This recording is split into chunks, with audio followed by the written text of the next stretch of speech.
আসসালামু আলাইকুম প্রিয় শিক্ষকবৃন্দ, আপনারা জানেন বর্তমানে উপবৃত্তি কার্যক্রম চলমান রয়েছে 2026 সালে।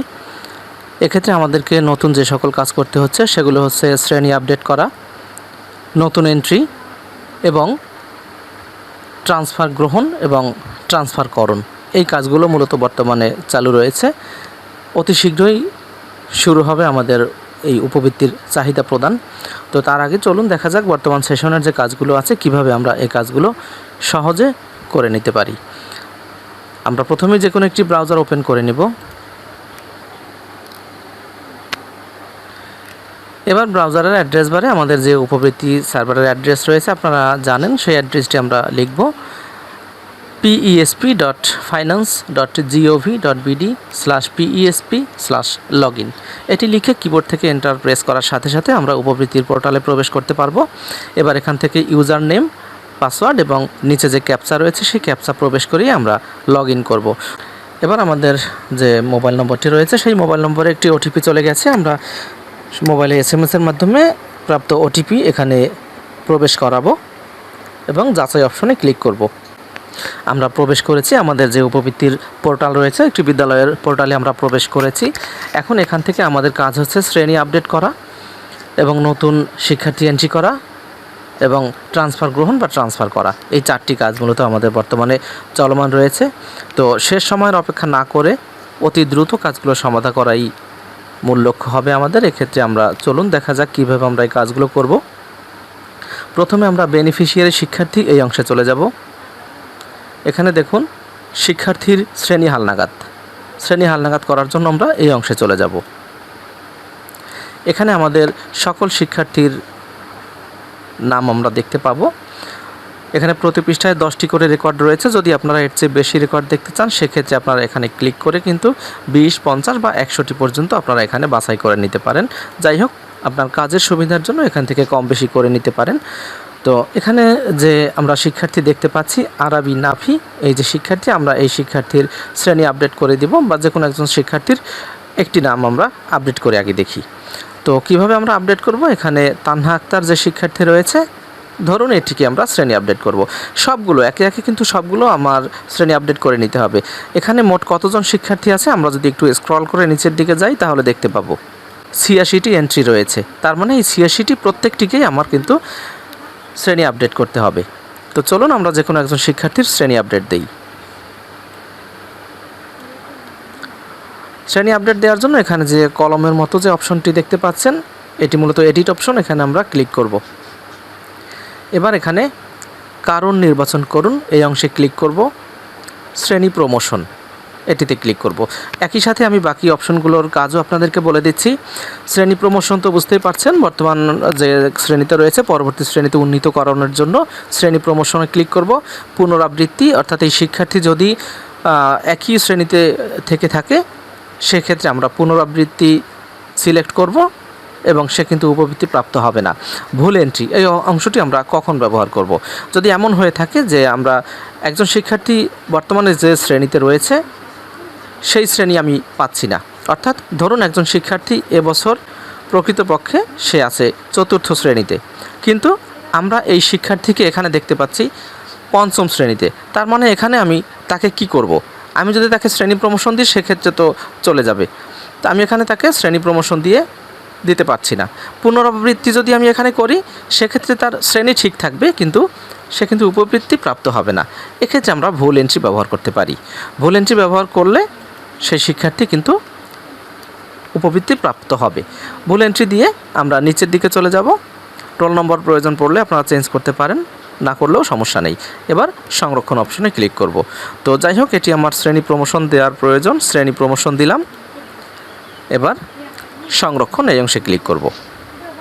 দেখুন সাকসেসফুলি একজন হয়ে গেছে এবং আমার এখানে যতজন শিক্ষার্থী ছিল তার মধ্যে থেকে কিন্তু একজন চলে গেছে। দেখুন একটি কাজ আমরা সম্পন্ন করেছি, এখন 85টি রয়েছে।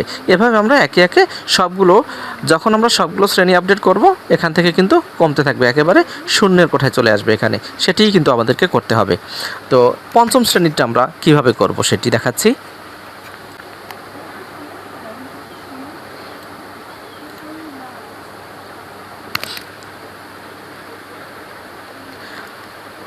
ধরুন এই একজন শিক্ষার্থী আমরা দেখতে পাচ্ছি ফাহাদ, এখানে পঞ্চম শ্রেণী দেখতে পাচ্ছি।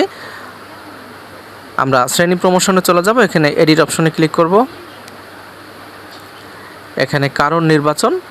এখানে কিন্তু দেখুন তার আর শ্রেণী প্রমোশন এখানে নেই, কেননা সে যেহেতু পঞ্চম শ্রেণী পাশ করে চলে গেছে। এখানে কিন্তু আমরা প্রাথমিক চক্রের সমাপ্তি এই অংশটি সিলেক্ট করব এবং সবশেষে সংরক্ষণে ক্লিক করব, তাহলে কিন্তু এই শিক্ষার্থী এখান থেকে চলে যাবে।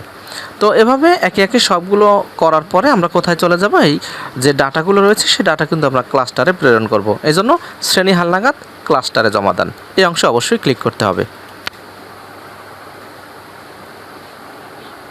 সবগুলো নাম কিন্তু আমরা এখানে পেয়ে যাব। এখন যদিও এখানে শো করছে না, আমি যেহেতু এখানে দেইনি সেজন্য আপনাদের এখানে কিন্তু শো করবে। তারপরে আমাদের কাজ হচ্ছে এখানে এই যে চেক বক্সে ক্লিক করে আমরা সবগুলো সিলেক্ট করে নিতে পারবো একসাথে, এবং সবশেষে নিচে এখানে একটি অপশন পাবেন প্রেরণ করুন, সেখানে ক্লিক করে আপনারা খুব সহজে ক্লাস্টারে এটিওর আইডিতে আপনারা প্রেরণ করতে পারবেন। এই হলো আমাদের শ্রেণী আপডেট করা। যদি আমাদের নতুন শিক্ষার্থী এন্ট্রি করার প্রয়োজন পড়ে, অবশ্যই আমাদের নতুন শিক্ষার্থী এন্ট্রি করতে হবে, কেননা 2026 সালে যেহেতু আমাদের নতুন শিক্ষার্থী ভর্তি হয়েছে, কিছু শিক্ষার্থী এসেছে আমাদের নতুন, তাদের এন্ট্রি কীভাবে করব সেজন্য আমরা প্রাথমিক নির্বাচন এখানে ক্লিক করব। এবার নতুন শিক্ষার্থী এন্ট্রি। এবার এই যে এখানে যে ঘরগুলো রয়েছে বাধ্যতামূলক ঘরগুলো আমরা একে একে পূরণ করে নেব সবগুলো। আমি পূরণ করে দেখাচ্ছি আপনাদেরকে একটি।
নগদ। এবার খুঁজুন অংশে ক্লিক করব। এবার সংরক্ষণ। দেখুন এন্ট্রি কিন্তু আমার সফলভাবে হয়ে গেছে।